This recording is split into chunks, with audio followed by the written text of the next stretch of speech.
So Linda Buckley, welcome to the West Wicklow Festival. Thanks very much. It's great to be here. So obviously we're finishing the entire festival. This is the festival finale with your new work, which the festival has commissioned, the Finite Air. But before we start speaking about that, Linda, can you just give us a bit of a background to your earliest musical memories, how you became involved with music, how you became a composer, just a bit about your journey from beginning to where we are now? Well, I think that's very much rooted in where I come from, in the southern tip of Ireland, the old head of Kinsale, youngest of 9 children, and kind of hearing music all around me from a very young age. And 4 of us of the 9 are musicians. So I think that was really embedded in our lives from very early on. And my father plays accordion. And so I would have heard songs throughout my childhood. And then a lot of have older siblings would be interested in like indie music and electronic music and sort of bringing strange records into the house. So sort of hearing very interesting things from a young age, but also being inspired by that place and kind of landscape and the sounds around me as well, I think.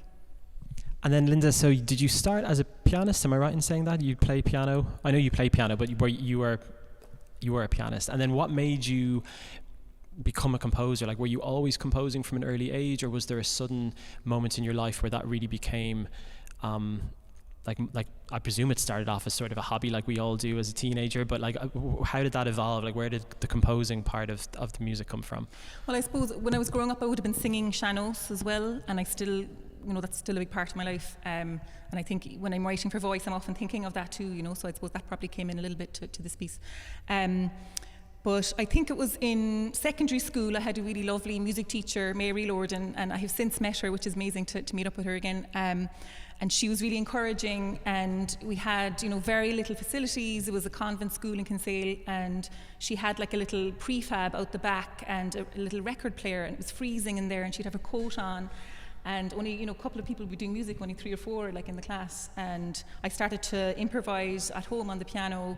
And then I, after class, sometimes would ask her, can I show you something? And she would be really, supportive and encouraging. And then I thought, maybe this is something that you could do. But I never really thought of that as a term. Like, composer is kind of loaded in a way. So I don't think I even used that word for many years. I kind of dabbled in writing music, but I didn't really think of myself as a composer until maybe a bit later. And like, of course, your style, like everyone's compositional style is going to evolve all the time. But like, if you had to sort of encapsulate your compositional style, your language, your sound world, like how would you describe your music? It is a difficult thing to describe, but I suppose the thing that I connect with most in any other music is often atmosphere. That's kind of the most important thing to me. I'm very interested in music that's modal, so music from like medieval times, like Indian classical music, Irish traditional music. So maybe lots of kind of non-classical influences as well kind of come into it a bit. But I would say that kind of creating immersion is important to me, that once you have a listener there, that you kind of hold them in your hand for that period of time and then let it go, in a way. And am I right in saying you've composed a lot for electronics and instruments as well? Now, obviously there's no electronics in this piece, but tell us a little bit about that journey. Like, where did the interest in the electronics come from, and does that start with kind of just very mildly dabbling in something, and then you kind of become a bit addicted to different equipment and different things, and it grows and grows and grows? Talk us a little bit about how that came about in your journey. Well, I suppose some of it is kind of being interested in instruments and how to extend the possibilities of what certain instruments can do. And so some of the early pieces I wrote for electronics, actually the very first one I wrote was for the violinist Dara Morgan in Ennis in 1998, a long time ago when I was a teenager. And I thought it was really interesting to combine the sound of the violin with samples of violin that are processed in different ways to like elongate, stretch out the sound, to delay it, to reverse it, to create kind of denser harmonies and textures with it. So I just felt it was really malleable, and I felt it was lovely to be able to have such kind of sense of being composer and performer all at once. So you're listening back to it and it's got that immediacy and that spontaneity to it, and it's all there at your fingertips. And there's something about that I found really powerful from a young age. And do you perform a lot of your own music as well? I do actually. I would perform a lot of like improvisation with voice and electronics and flute. And it was amazing that I got to spend a year in New York on a Fulbright scholarship a few years ago, and a lot of that was based on performing improvisation with groups over there. And so there was a lot of really interesting times where I was in lofts in Brooklyn with theremin players and all this kind of thing, and it was just very freeing in a way, that sense of being in the moment with it. And if you had to pick, I know this is a really hard question, but if you had to pick a couple, maybe 2 or 3 sort of career highlights so far, what would they be for you? They might, and maybe they don't have to necessarily be, you know, like the obvious ones, or, you know, a commission with a big symphony orchestra or something, but it might just be a new journey you took, or sort of a story that happened to you along the way that you kind of derived inspiration from. But if you had to pick sort of 2 or 3, maybe not just career highlights, but those sort of special moments that you reflect on and think, wow, that was a real turning point for me, is there any 2 or 3 things you'd pick out? There's definitely a few things. I mean, one of the things that has been really important for me, and is brilliant that I still have it in my life, is having close relationships with other performers and like really knowing them very well and being friends with them. And I would say people like, you know, Kate Ellis, Michelle O'Rourke, the Crash Ensemble, that was hugely important to me as a young composer, like working with them and building pieces from scratch with them and really feeling connected in that way. I suppose another moment would have been seeing the BBC Symphony Orchestra perform a piece of mine at Maida Vale Studios. And they were just so lovely and warm and friendly, and the atmosphere was amazing. And it kind of blew my mind that this is something that I wrote, you know, on my own in a little room, and then it's being performed by, you know, 100 people. And, you know, it kind of was really emotional, actually. Yeah, I can imagine. I mean, I'm not a composer myself, but I can imagine that feeling when you hear an orchestra play your work for the first time. That must be kind of overwhelming almost.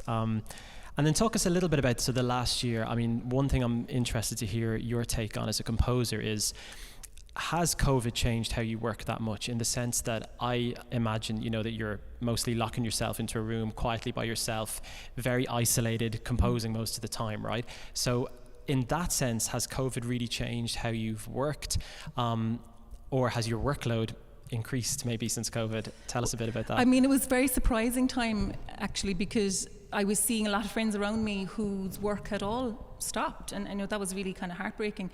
In a strange way, because of projects being cancelled and then rescheduled, the workload kind of doubled actually in the past year, which is kind of strange and surprising, in that projects sort of started to all happen quite close in time, because they had been rescheduled from last year.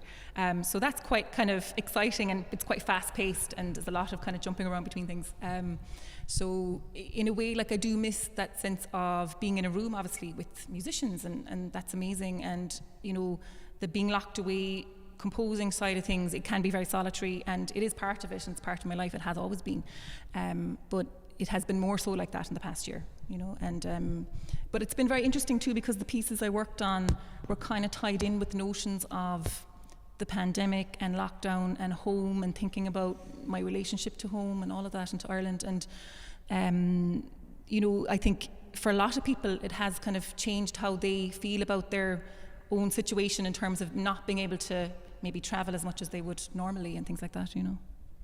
And then, okay, let's get on to, obviously, the main reason you're here is because myself and Rachel are going to perform your new commission, The Finite Air. So when I first approached you about this, about probably a good year and a half maybe ago, and we should, of course, mention that the Arts Council of Ireland have kindly funded this commission, but I came to you with a very open idea of just, look, we'd love you to write a song cycle for Rachel and myself, and I very much just left it up to you. There was no preconditions or anything like that. So, like, talk us a little bit about the creative process. Like, how did you choose Doug's poem Chronic as the text? How do you even go about when someone approaches you with a completely open idea of, you know, where you're going to start? I think people would be really fascinated to know a little bit about that creative process. Well, with something like this, there's no way one can jump in very quickly and start working on the music. There's so much sort of thinking time at the beginning, a lot of decisions to be made, and for this, like, I really decided quite early on the text, and I think that was an important part of the process. And I had connected already very well with Doug and his work. We'd met at Civitella Ranieri, a beautiful castle in Umbria. We should say this is D.A Powell, right? D.A Powell, who wrote Chronic. Exactly, and he had given a reading at the castle when we were both there on a residency in 2016, and I just immediately was, mesmerised by his work. And right before lockdown, it's kind of serendipitous in a way, I met him in St Andrews in Scotland because he was giving a reading and he read Chronic. And that night I was talking to him and I was saying, I think this is something that I'd really love to work with. So it's very kind of important at the moment in terms of what has happened in the past year. The words have such resonance, and it's all about kind of illness and loss and hope and destruction of the environment and climate change, and yet redemption and hope as well. So there's something very powerful and beautiful about that it's not about despair, it's about connecting to nature and connecting to what it means to be human as well. And like, Linda, when you get into that creative part of it where you're actually sitting down and you're writing the music, like, one thing I'd love to know is how much of the content is, you're sitting on a bus and a melody or a rhythm comes into your head, and how much of it honestly is, you're sitting down and you say to yourself, look, it's 9:30 and I'm leaving this room at 11 with a line of music or 2 lines of music. Like, how much is academic and how much is sort of that genuine inspiration that kind of just comes to you? I mean, it obviously can't be all that, you were just walking in a park and the whole thing just came to you and you ran home. Maybe it is sometimes, but like, if you can be as honest as you can, like, how much is, like, the academic side of sitting down and really having to just graft away, like we all have to do at times, and how much is, those moments of magic that kind of come? Well, I always think composing is like a combination of like technique and instinct and head and heart. So for me, like, all of those things are really important. And I think it's like having that technique that you then can get lost in a flow state, and I think that happens for me all the time. But for this, I like what I did, and this is how anytime I approach working with voice or with text, is I will very much connect with the atmosphere of the words and what sort of image is being conjured. And for this, I can even see it now on sketches and notebooks of mine that I have the text all laid out, and then I'm writing next to it little fragments of words that will kickstart an idea for me, or maybe an atmosphere. So in my notebooks for this, it's all like the opening song, the first song is all like about floating and about being suspended in time. There's reference to clocks and time and things in it as well. So it's sort of about patterns that recur but are never quite the same, and they sort of shift and move all the time. So you have something that feels familiar, but it's always shifting and always changing. And so that's something I wanted to sort of have come across in the first one. And the second one is much kind of darker and denser and all of that. And I suppose the text is very much to do with bees and killing bees and climate change and, human kind of disregard for the earth and all of this. And then the last one is again about that kind of sense of despair and then ultimately hope. So it's about kind of something that seems very disparate and moving and pulsing, but then it becomes quite sparse. And I don't want to give away too much about it, but it's about sort of coming back into yourself and realizing that no matter what happens in the world and with all the scary things that are going on, that there's still hope and there's still joy and there's still a wish to be here and to experience the world and experience the light of the world, I think. Yeah, and I think that's a really beautiful summation of the work, because I think it's so important, especially with, I think, new music. I think a lot of people see the world new music and they, not everyone, but a lot of people kind of run away from it. And I think it's really important when we're trying to get people to access new music that I think giving them as much background information, as much imagery, as much, the whole work, so that when they're listening to music for the first time, because like all of us, like the first time we listen to anything, it usually takes a few listens before the content really starts to sit well with us. But I think when you have that imagery and the visual to aid the music, I think it just changes how you listen to, for me anyway, it changes immediately. If you tell me the story of a piece and then I'm listening in a completely different way. But one thing, the final question I kind of had about the piece was, so there's 3 songs in the Finite Air. Was there a conscious reason why you didn't give a title to each of the 3 songs and it's overall the Finite Air? I wondered that myself. I know you're dealing with the same text throughout, but was it that you felt you didn't want to kind of pin one song down too much and it's just kind of song 1, song 2, song 3, or was there a very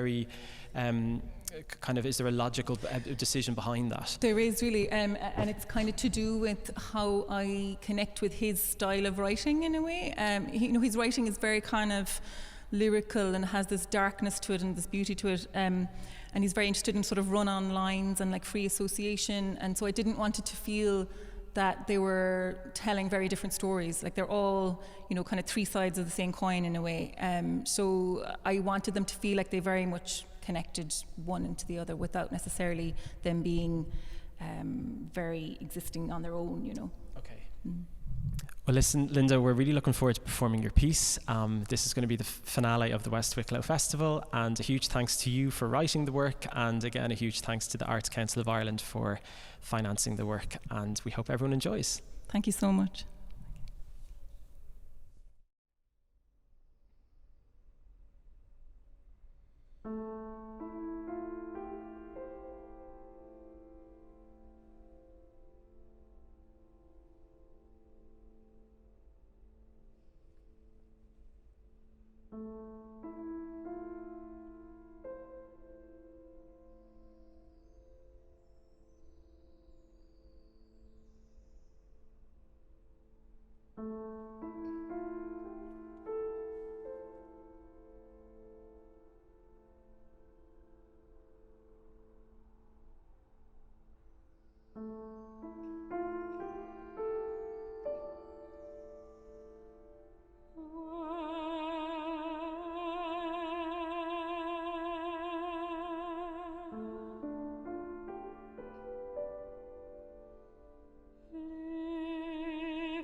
Treacherous body, the unsettling state of creation and how we have damaged, isn't one a suitable lens through which to see another?